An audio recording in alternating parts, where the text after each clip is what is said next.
Hello and welcome to Irish Independence GAA Championship preview video. I'm Michael Verney and delighted to be joined this week by Conan Doherty. Conan, how are you? I'm very good. How are you? A big weekend of football to look forward to. Two very tasty All-Ireland semi-finals. You have Tailteann Cup final obviously as well. And Saturday is the curtain raiser.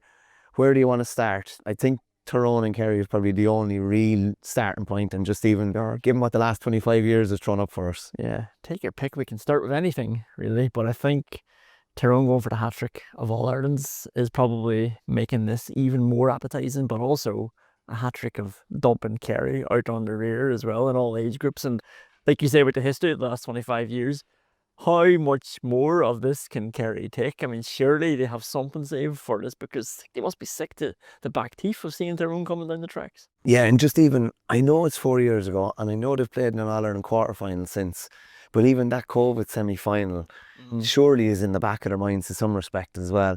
You're kind of looking for, they had all the motivation they wanted the last day with people writing them off. Yeah. They might need something a little more this weekend. That should be there. And even just the strong arm that Tyrone have generally had over them. And even in the noughties, Kerry won 4, Tyrone won 3. Tyrone are still regarded as the team of the noughties. And the great thing about Tyrone and Kerry is Tyrone have no fear of Kerry at any level. Definitely not in the last 25 years anyway. No, not in underage, not at club, not at senior football. No matter how their senior football team's going, they'll give it a rattle against Tyrone. Like, Kerry go into this as favourites, right? But they shouldn't in their own heads. Like, so all the motivation that they need should already be there. Like, people are looking at this fixture, no matter how fancied Kerry are, people will be looking at this being like, I don't know if they'll handle it against Tyrone, because they should be going into every clash against these boys completely wired the way they were against Armagh. But you've just said it there. You've handed the motivation to Tyrone. I don't know if you realise it. You just said the COVID All-Ireland as well. Like, you know, that soft All-Ireland that people like to dish out and throw in Tyrone's face. And, you know, they got the game put back against Kerry. And I'd say they'll use that now coming into this weekend. We beat them in 2021. And people said it still wasn't enough. Yeah, and it's kind of like, if you look at even the likes of Kieran McGuinness, he's only probably getting back to that type of form. Some of their players are only getting back to that type of form. Just something, is there a particular reason why the Tyrone faithful are not following the team with the same level as they were then? I was in, where was I? I was at Tyrone and Cavan earlier on this year, up in Healy Park, and I could not get over how, you know, minimal the support was. And even the last day, you know, it was probably a bit better, but it's an All-Ireland quarter-final in Croke Park. It should be better. Whereas like Kerry have boots on the ground now again, big time after Clifford's rallying call. Yeah, well, Kerry are travelling up for a quarter-final. Like, it's all go. Like, it's such a good question. I'm happy you asked it, because I've been wondering it myself all year, and I'm like, maybe I'm not the person to ask as a Derry man, which sounds a bit, you know, bitter and throwing shade at the fans. Like, where have they gone? Because growing up, going to all these matches, I used to hate going into Derry Tyrone matches, because they would sicken you with the support. Yeah, and you mean that in the best possible respect. Like, it's with respect. Like, yeah. They were mad for it, and they were so loud, and they would go everywhere. And every game we went to, you were completely outnumbered by them. That was obviously during the peak of like them trying to get over the line for the first time, and then started that unbelievable decade for them. But I just don't know what's happened. And I think when Dahir first came in, there was obviously then buy-in there, like you said. Then in 2021, like, people were sort of invested in it. But this team are playing lovely football. Yeah. To top their group against Donegal, who everybody's fancying to go the whole way. They all, like, you know, they got beat by a point, was it, against Armagh in the Ulster Championship? It's the only blemish really in their championship so far. Well, I think the Mayo result is kind of like, shows how kind of hit and miss they can be, and hot and cold they can be. And I actually don't think they've played particularly well. Didn't even play particularly well against Dublin. But there's a sense, geez, if they catch fire here, they could be really, really dangerous. You're right. Like, they didn't play well against Dublin. It's a type of football they're playing on, the way they finish it off, and it is that Tyrone-ness, because I think when people think of them, they think of you know, in your face, aggressive, high press. But that was always married with class, swagger. Like, that's the Tyrone way, and this team is everything that you'd expect the Tyrone faithful to be getting in behind, and especially as well, just a little bit on the outside in terms of the runners and riders. Like, you know, I'd say people are looking at Donegal and they're looking at Kerry mostly. Tyrone are just sitting in a lovely Tyrone place. Like, the fans should really be coming in behind. I'm not sure why it really hasn't captured the imagination. Maybe there's just too many finals to be going to in all these age groups. You've added another word to the vernacular. There's Offaliness, there's Corkness, and now there's Tyrone's. It's there. Listen, I think most football supporters and followers would know what you mean. From a Kerry point of view, that 15 minutes against Armagh aside, they've also been quite hit and miss. Yeah. And like, if you take out that 15 minutes, you're kind of thinking like this is a 50-50 game. Yeah. What's interesting to me is that like throughout the championship is that Kerry have been putting teams away in 10-15 minutes, and before the Armagh match I was sort of using that almost as a criticism, thinking they haven't had a full match, like they haven't had to go to the well. That's not going to happen against Armagh. And then all they needed was 15 minutes, and just so happened that it was 15 of the greatest minutes that we've ever seen. But yeah, they have been hot and cold, but I think when they've been hot, they've been hotter than anybody. Like, in their season's obviously a bit higher, and they're showing it again every which way. People were looking at the midfield as a weakness. Midfield dominates against a team that you weren't expecting to do it. The tactically, they were clued in. Defensively, they were sound, and obviously then they had the attack to go with it. It's just, can they bring it again? Because to win All Ireland, they're going to have to beat Tyrone, and they're going to have to beat Donegal or Meath. But if they manage to go through this All Ireland and beat Armagh, beat Tyrone, potentially beat Donegal, could it be the greatest ever success? Be a great one to win anyway. Yeah. In the heel of the hunt, how do you see it going? Who wins it? Cue dramatic pause. I don't know. Like, I was afraid to call the Armagh Kerry match, and it was mostly because of Kerry, because Armagh were favourites coming into it, and I just thought Kerry will have something in there, and they had a way more than something. And it's maybe the flip of it now, where I'm sort of thinking Kerry struggle against Tyrone. They had their big day against Armagh, but I still think they might have something in there, so I might just pick them. I think the spread is 4 points to Kerry. I think they might not get that much, but I think they will just pip Tyrone. Yeah, I'm hot and cold in Tyrone, probably because they're hot and cold, but I think they could be hot on Saturday. Yeah. And I just find it hard to see Kerry hitting those levels again. Like, they're gone so deep into their squad, the amount of bodies they're missing. Yeah. I think there's only a certain amount of times you get away with that, and other lads step up to another level. Yeah. I think Tyrone are coming into this lovely. They're coming in a real kind of Tyrone position. Tyrone is. Yeah. And the thing is, like, yeah, we're saying they didn't play well against Dublin. They still beat Dublin. Yeah, like, yeah. Dublin are dangerous, and I thought Dublin could actually still go all the way as well, even though they hadn't been good, but they just had enough about them, and Tyrone did enough to beat them and power home in the end. And if you look at that, the way Kerry set up against Armagh, I mean, Niall Morgan's not going to let them away with that. Like, he will just put the ball over the top and scare the living bejesus out of them. Like, Yeah. And Kerry will back off. But, like, just physically, they even mentally, like, they'll have a step back because they'll be worried about balls going over the top, and then that forward line running amok. The other thing, yeah. The other semi-final seems to be a bit more clear-cut in most people's minds. Meath have been one of the surprise packets of the year. Who's to say that they don't pull off another surprise? They've already beaten Dublin, Kerry and Galway. Can they add Donegal to that list? Yeah. I think the thing about Donegal is it's almost like, the Ronseal effect. Like, you know exactly what you're going to get from them. It's going to be like other teams are. And that's the thing about the last four. You're not so sure about what some of them are going to deliver on a given day.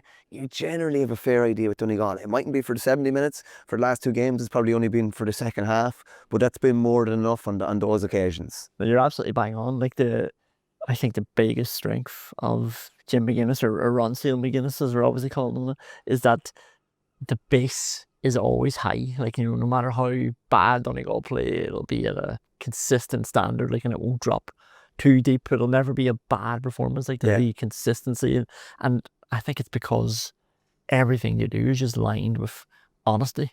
They work hard and they run. And, like, if things aren't going well for them, if they're hitting wides, if they give them the ball away, they're going to work hard, and they're going to run, and they're going to stick to the system, and they're going to manage to double up in defence in this 11v11 game. It's supposed to be man on man. Yeah. I think all the only team managing to still double up, and it's because people are doing the work of two men all over that spread of 11 players. So, yeah, like, that's the unfortunate thing for me, is that there's no such thing as catching Donegal on an off day. It doesn't happen. Like, they're always going to be 7 out of 10. And if there was going to be an off day, it could have been the All Ireland quarter final, and it was for a while, just given the schedule and everything. You'd imagine, like, Donegal will be primed this weekend. Yeah, but like, you know, they were getting tight against Monaghan, but what does Jim McGuinness do at half time? He keeps the exact same team. Go out and sort it out, because you haven't hit the baseline standard yet, and they all go out and they meet it, and then they power home against Monaghan as well. But Meath, like, I remember going into the Galway match, looking at the odds, thinking they're a bit unfair on Meath. I'm fancying a bit of an upset here, but that was mostly based on Galway. Yeah. You know, just not being trusted this season anyway. And Meath had the weapons to do it, and they have, like, obviously great players. Sean Rafferty has to be a nailed on Old school full back. Yeah, and you have an old school corner forward now, and Jordy Morris just running riot up top, and obviously it's well fabled, the middle unit that they have in that half back line, powering forward. I mean, I think was one of the goals that the referee was letting it through in the Meath Galway game, and a clear foul on the Galway player. But at least what summed it up was that Meath were the guys, and everybody went to the ground, but it was the Meath guys who got up and got the ball and ran forward again. There was still a lot of play before, so they have that hunger and bit between the teeth, and they're in an semi-final here now. And look, from their point of view, it's against Donegal. Like, it's not the Dublin of old, it's not Kerry of 2023. It's a team that they'd be fancying. They could do something as well, and Donegal sometimes keep games tighter than they maybe should. Yeah. Just a quick one. You're obviously a Derry native. You're down in the capital now, but you're a Derry native. I'm thinking, what were your thoughts or opinions when it was announced that McGuinness was coming back? As an outsider, like, there's no skin in the game in saying Ulster football. I'm like delighted he's back, and the buzz it brings to the game.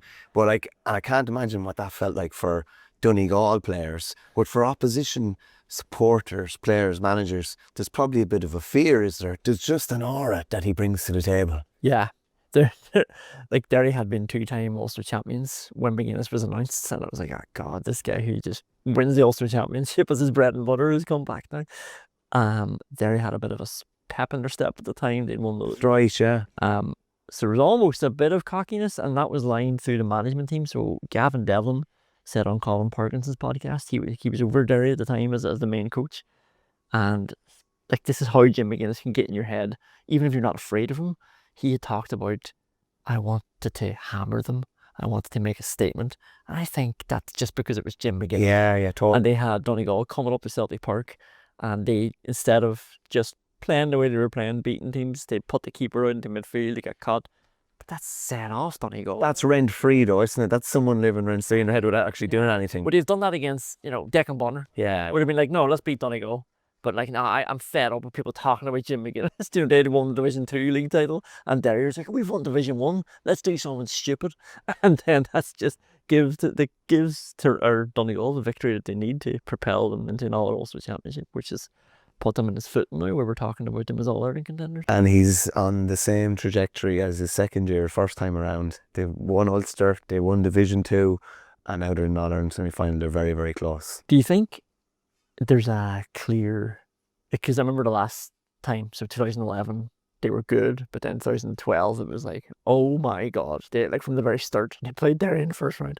It's like they are All-Ireland contenders. Do you think there's that much of a marked improvement between last year and this year than there was the first time? Bits and pieces. But like, I kind of see newer faces coming to the table. Like, I thought the two O'Donnells were unbelievable the last day when they really needed them. And Murphy is front and centre. He's not like kicking scores the whole time, but Jesus, how much belief does course through your veins just to have him on the pitch and know that even if it's a dead ball or even if it's a high ball, that you have this go-to kind of guy. So I think that kind of, I think that's fed into it as well. That has fed into it massively. Is there a noticeable difference between last year and this year? Not a huge amount, but there doesn't need to be that much of a difference. No. They were really close last year, should have won All-Ireland semi-final and didn't. So it's only little kind of small things. And they'd say they probably knew they just had to hone and tweak a few small things, and I think they have. And I think we're both given a confident enough vote to Donegal. I think so. And because the other thing is, like, it's not just 2 years for this squad. Like, they've been knocking around. I remember in 2020, the real COVID All-Ireland, and thinking that's the team that can finally beat Dublin, when Dublin had won 5 in a row, and you're looking at all these options, and Michael Langan had broken through then as well, and the O'Donnells were being added in, and you're like, this is a team with a blend, not in a big squad, and Declan Bonner had success with them.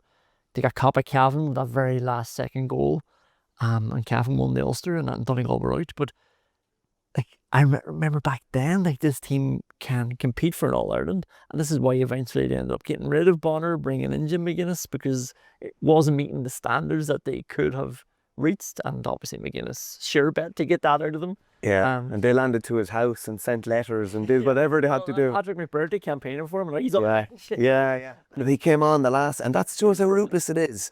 McGuinness, I would say, doesn't really care, and like he'll play whoever he thinks should play on a given day. for Donegal. But I was thinking about how alive McBurty was against Monaghan, how good he was, and then I was like, what is training going to be like now the next 2 weeks? Like, people are going to be bouncing. It's going to be so competitive. McBurty wants to start, and he'll be thinking, after the last performance, I should be.